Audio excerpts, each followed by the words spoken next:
Hey guys, I'm David and this is Fate Unbound, and I'm back with another RV generator maintenance video for you today. The problem we're experiencing is that our generator will start, but it won't continue to run. It will just die.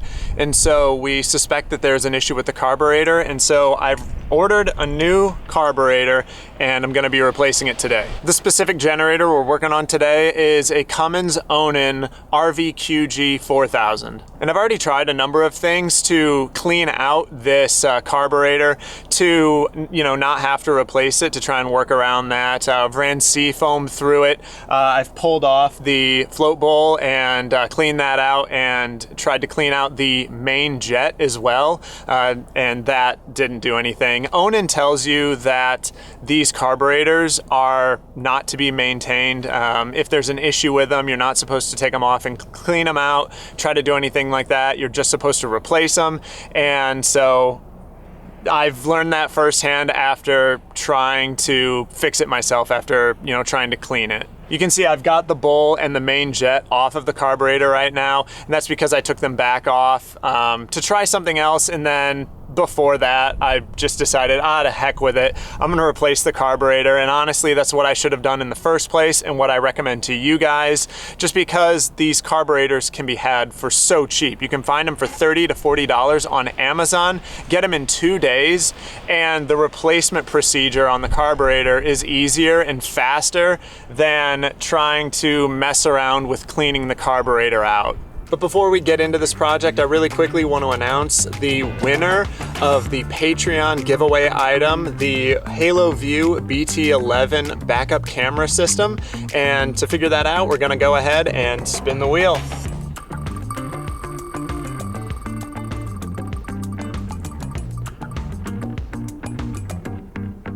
And the winner is Scott and Charlotte Rohde. I'll be in contact with you guys so that I know where to send this. Congratulations. And if you want to check out this backup camera system for yourself, I'll drop a link in the video description below. I don't know what next month's giveaway item is gonna be, but I'm working on getting one for you guys right now, and I'm really excited for it. The first step is to disconnect a couple of electrical connections. The first is a ground that runs to this screw right here, and then a second is to this spade connector that runs up and over the engine. Mine are already disconnected because, like I said, I had the main jet and the bowl taken off so that I could attempt to clean those, see if that was the issue with our carburetor. Unfortunately, that wasn't the problem.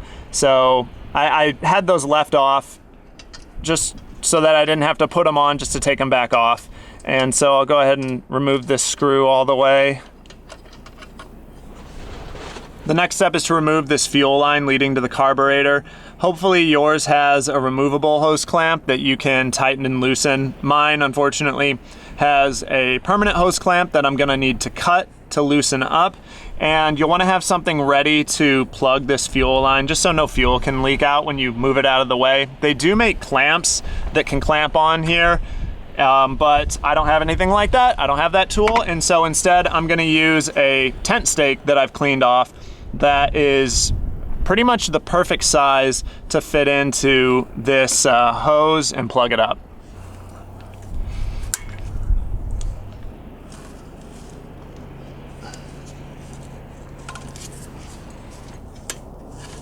And then we can pull this hose off. A little gasoline might come out.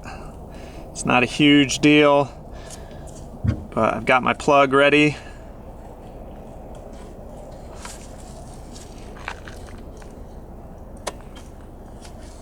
Okay.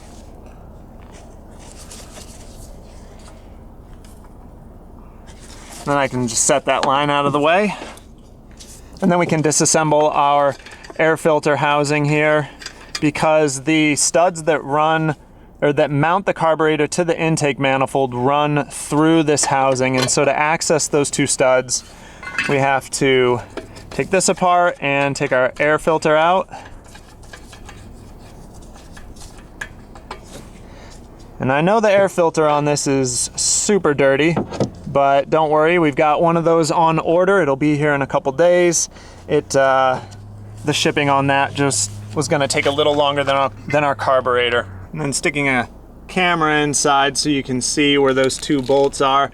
There's one to either side of the carburetor. Like I said, those studs run through the carburetor and then thread into the intake manifold.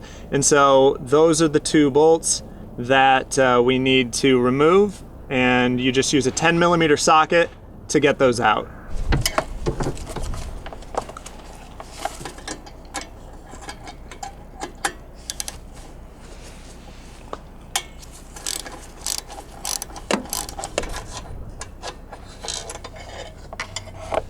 And there is a washer on the end of these studs, so be careful not to lose those.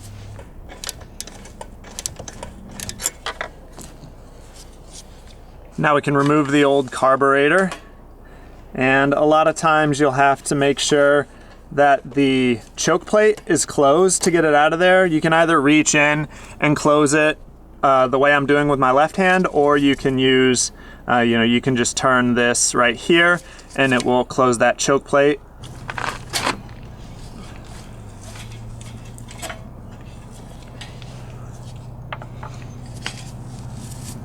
Then we need to disconnect these linkages for the throttle, or for the governor, I should say. And for the choke.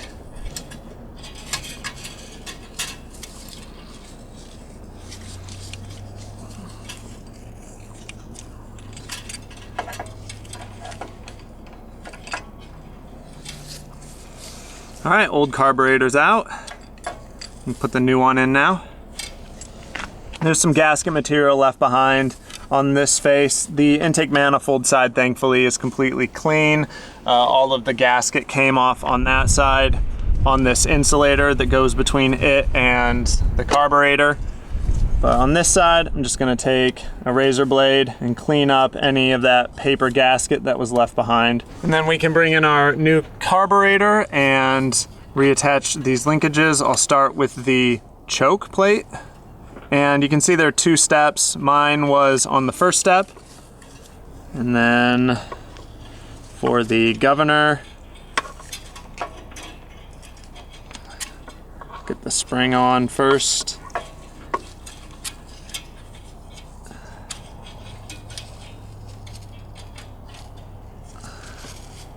All right, there we go. And what made it really difficult to get it off is you can't have, just because of the way these 2 arms interact, you can't have the choke plate closed and the throttle closed at the same time. You either have to have the throttle open and the choke plate closed, or the other way around, which makes it really difficult to get this carburetor out from sandwiched between the airbox and the intake manifold. But once I got the insulator broken free, it was all able to come out real easily. And so I'm gonna kind of set it in place with that insulator off so that I can then close my throttle plate to slide that insulator back in and not have to worry about the choke plate having to be closed as well to be able to slide the whole assembly into place. And to help myself out even more, what I'm gonna do is I'm gonna slide these bolts, or these studs, in just a little bit of the way so that they will catch the gasket at the front, and then I can position the gaskets on this side as well and then slide these bolts in to catch those too, so that I'm not trying to like line up all of the holes on this gasket and then all of the holes on the back gasket, hold all that craziness in place and then slide the bolts through.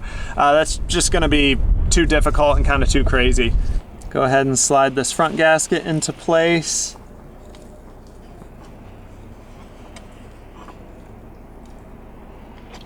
And I'll get it caught on this first stud.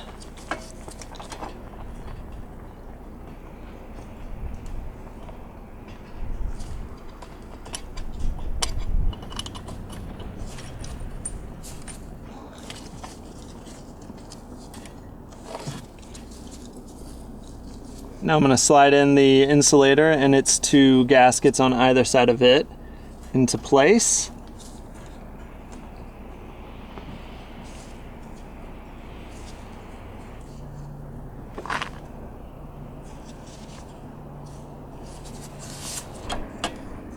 and work in this first stud through each gasket hole.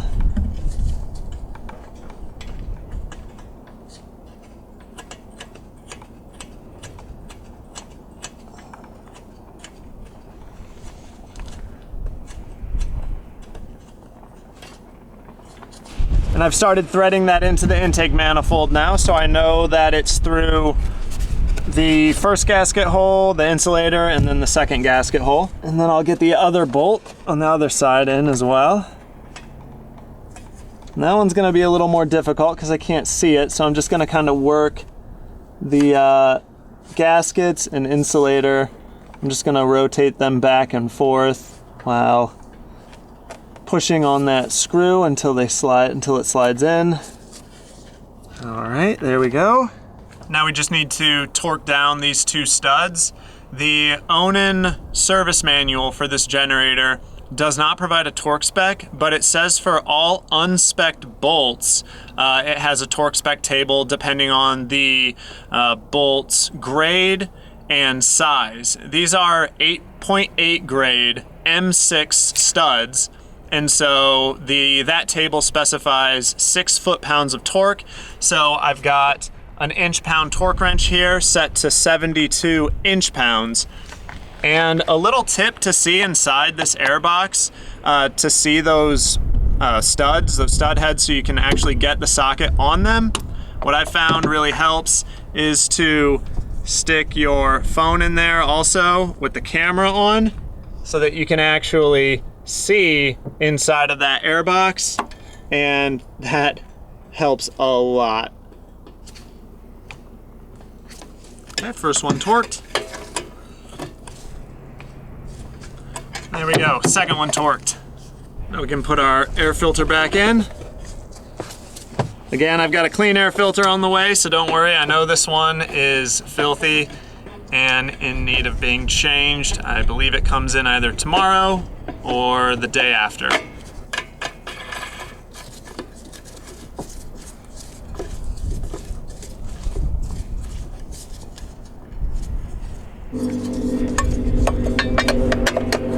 And get this cap back on.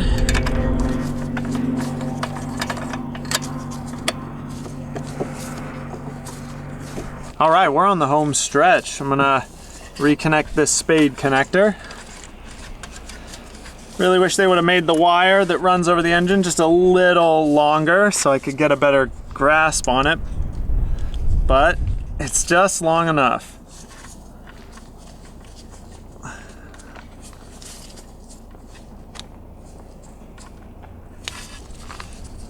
And then we reconnect our ground wire.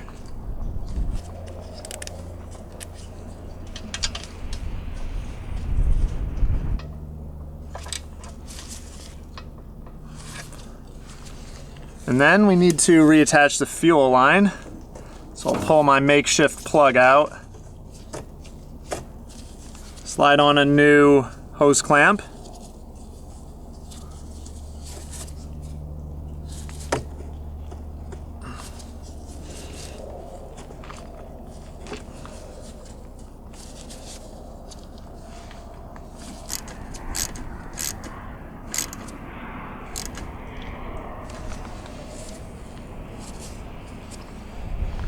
and then finally, the last thing we need to do is properly adjust this altitude screw. And we're at about 2,300 feet here, so I'm gonna set it right about there. Okay. All right, now for the moment of truth. I'm gonna fire it up and see if it keeps running. So since we put a new carburetor on, our float bowl is empty of fuel, and so we need to prime it. So you just press this side of the switch. And we'll let that fuel pump fluid up into that bowl. All right, that should be good. Now let's start it up, fingers crossed.